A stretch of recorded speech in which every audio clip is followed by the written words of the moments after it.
सोन जूही में आज एक पीली कली लगी है। इसे देखकर अनायास ही उस छोटे जीव का स्मरण हो आया जो इस लता की सघन हरितिमा में छिपकर बैठता था और फिर मेरे निकट पहुंचते ही कंधे पर कूदकर मुझे चौंका देता था। तब मुझे कली की खोज रहती थी, पर आज उस लघु प्राण की खोज है। परंतु वह तो अब तक इस सोन जूही की जड़ में मिट्टी होकर मिल गया होगा। कौन जाने स्वर्णिम कली के बहाने वही मुझे चौंकाने ऊपर आ गया हो। अचानक एक दिन सवेरे कमरे से बरामदे में आकर मैंने देखा, दो कौवे एक गमले के चारों ओर चोंचों से छुआ-छुअल जैसा खेल खेल रहे हैं। यह काकभुशुंडी भी विचित्र पक्षी है, एक साथ समादरित, अनादरित, अति सम्मानित, अति अवमानित। हमारे बेचारे पुरखे न गरुड़ के रूप में आ सकते हैं, न मयूर के, न हंस के। उन्हें पितृपक्ष में हमसे कुछ पाने के लिए काक बनकर ही अवतीर्ण होना पड़ता है। इतना ही नहीं, हमारे दूरस्थ प्रियजनों को भी अपने आने का मधु संदेश इनके कर्कश स्वर में ही देना पड़ता है। दूसरी ओर हम कौआ और काँव काँव करने को अवमानना के अर्थ में ही प्रयुक्त करते हैं। मेरे काक पुराण के विवेचन में अचानक बाधा आ पड़ी, क्योंकि गमले और दीवार की संधि में छिपे एक छोटे से जीव पर मेरी दृष्टि रफक गई। निकट जाकर देखा, गिलहरी का छोटा सा बच्चा है जो संभवतः घोंसले से गिर पड़ा है और अब कौवे जिसमें सुलभ आहार खोज रहे हैं। काकद्वय की चोंचों से दो घाव उस लघु प्राण के लिए बहुत थे, अतः वह निश्चेष्ट सा गमले से चिपका पड़ा था। सबने कहा, कौवे की चोंच का घाव लगने के बाद यह बच नहीं सकता, अतः इसे ऐसे ही रहने दिया जाए। परंतु मन नहीं माना। उसे हौले से उठाकर अपने कमरे में लाई, फिर रुई से रक्त पोंछकर घावों पर पेंसिलिन का मरहम लगाया। रुई की पतली बत्ती दूध में भिगोकर जैसे तैसे उसके नन्हे से मुंह में लगाई, पर मुंह खुल न सका और दूध की दोनों बूंदें दोनों ओर ढुलक गईं। कई घंटे के उपचार के उपरांत उसके मुंह में एक बूंद पानी टपकाया जा सका। तीसरे दिन वह इतना अच्छा और आश्वस्त हो गया कि मेरी उंगली अपने नन्हे पंजों से पकड़कर नीले कांच के मोतियों जैसी आंखों से इधर उधर देखने लगा। 3-4 मास में उसके स्निग्ध रोएं, झब्बेदार पूंछ और चंचल चमकीली आंखें सबको विस्मित करने लगी। हमने उसको जातिवाचक संज्ञा को व्यक्तिवाचक का रूप दे दिया और इस प्रकार हम उसे गिल्लू कहकर बुलाने लगे। मैंने फूल रखने की एक हल्की डलिया में रुई बिछाकर उसे तार से खिड़की पर लटका दिया। वहीं 2 वर्ष गिल्लू का घर रहा।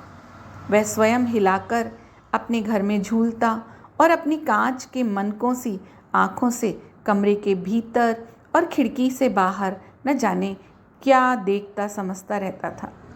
परंतु उसकी समझदारी और कार्यकलाप पर सबको आश्चर्य होता था। जब मैं लिखने बैठती तब अपनी ओर मेरा ध्यान आकर्षित करने की उसे इतनी तीव्र इच्छा होती थी कि उसने एक अच्छा उपाय खोज निकाला। वह मेरे पैर तक आकर सर से पर्दे पर चढ़ जाता और फिर उसी तेजी से उतरता। उसका यह दौड़ने का क्रम तब तक चलता जब तक मैं उसे पकड़ने के लिए ना उठती। कभी मैं गिल्लू को पकड़कर एक बंद लिफाफे में इस प्रकार रख देती कि उसके अगले 2 पंजों और सिर के अतिरिक्त सारा लघुगात लिफाफे के भीतर बंद रहता। इस अद्भुत स्थिति में कभी कभी घंटों मेज पर दीवार के सहारे खड़ा रहकर वह अपनी चमकीली आंखों से मेरा कार्यकलाप देखा करता।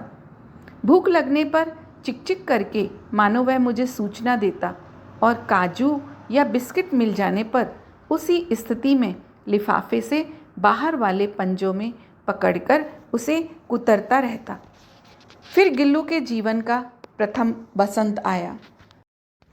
बाहर की गिलहरियां खिड़की की जाली के पास आकर चिक चिक करके न जाने क्या कहने लगी। गिल्लू को जाली के पास बैठकर अपनेपन से बाहर झांकते देखकर मुझे लगा कि इसे मुक्त करना आवश्यक है। मैंने कीलें निकालकर जाली का एक कोना खोल दिया और इस मार्ग से गिल्लू ने बाहर जाने पर सचमुच ही मुक्ति की सांस ली। इतने छोटे जीव को घर में पले कुत्ते बिल्लियों से बचाना भी एक समस्या ही थी। आवश्यक कागज पत्रों के कारण मेरे बाहर जाने पर कमरा बंद ही रहता था। मेरे कॉलेज से लौटने पर जैसे ही कमरा खोला गया और मैंने भीतर पैर रखा, वैसे ही गिल्लू अपनी जाली के द्वार से भीतर आकर मेरे पैर से सिर और सिर से पैर तक दौड़ लगाने लगा। तब से यह नित्य का क्रम हो गया।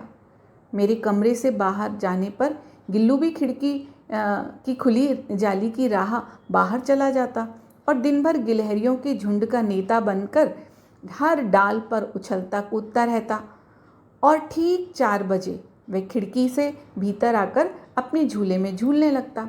मुझे चौंकाने की इच्छा उसमें न जाने कब और कैसे उत्पन्न हो गई थी। कभी फूलदान के फूलों में छिप जाता, कभी पर्दे की चुन्नट में और कभी सोनजूही की पत्तियों में। मेरे पास बहुत से पशु पक्षी हैं और उनका मुझसे लगाव भी कम नहीं है, परंतु उनमें से किसी को मेरे साथ मेरी थाली में खाने की हिम्मत हुई, ऐसा मुझे स्मरण नहीं आता। गिल्लू इनमें अपवाद था। मैंने जैसे ही खाने के कमरे में पहुंचती, वह खिड़की से निकलकर आंगन की दीवार बरामदा पार करके मेज पर पहुंच जाता और मेरी थाली में बैठ जाता। बड़ी कठिनाई से मैंने उसे थाली के पास बैठना सिखाया, जहां बैठकर वह मेरी थाली में से एक एक चावल उठाकर बड़ी सफाई से खाता रहता। काजू उसका प्रिय खाद्य था और कई दिन काजू न मिलने पर वह अन्य खाने की चीज़ें या तो लेना बंद कर देता या झूले के नीचे फेंक देता था। उसी बीच मुझे मोटर दुर्घटना में आहत होकर कुछ दिन अस्पताल में रहना पड़ा। उन दिनों जब मेरे कमरे का दरवाज़ा खोला जाता, गिल्लू अपने झूले से उतरकर दौड़ता और फिर किसी दूसरे को देखकर उसी तेजी से अपने घोंसले में जा बैठता। सब उसे काजू दे आते, परंतु अस्पताल से लौटकर जब मैंने उसके झूले की सफाई की तो उसमें मुझे काजू भरे मिले, जिनसे ज्ञात होता था कि वह उन दिनों अपने प्रिय खाद्य कितना कम खाता रहा। मेरी अस्वस्थता में वह तकिए पर सिरहाने बैठकर अपने नन्हे नन्हे पंजों से मेरे सिर और बालों को इतने हौले हौले सहलाता रहता कि उसका हटना एक परिचारिका के हटने के समान लगता। गर्मियों में जब मैं दोपहर में काम करती रहती तो गिल्लू न बाहर जाता न झूले में बैठता। उसने मेरे निकट रहने के साथ गर्मी से बचने का एक सर्वथा नया उपाय खोज निकाला था। वह मेरे पास रखी सुराही पर लेट जाता और इस प्रकार समीप भी रहता और ठंडक में भी रहता। गिलहरियों के जीवन की अवधि 2 वर्ष से अधिक नहीं होती, अतः गिल्लू की जीवन यात्रा का अंत आ ही गया। दिन भर उसने न कुछ खाया न बाहर गया। रात में अंत की यातना में भी वह अपने झूले से उतरकर मेरे बिस्तर पर आया और ठंडे पंजों से मेरी वही उंगली पकड़कर हाथ से चिपक गया, जिसे उसने अपने बचपन की मरणासन्न स्थिति में पकड़ा था।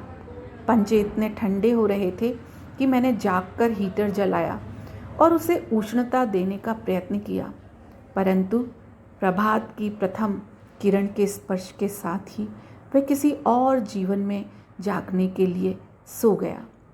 उसका झूला उतारकर रख दिया गया और खिड़की की जाली भी बंद कर दी गई, परंतु गिलहरियों की नई पीढ़ी जाली के उस पार चिकचिक करती ही रहती है और सोनजूही पर बसंत आता ही रहता है।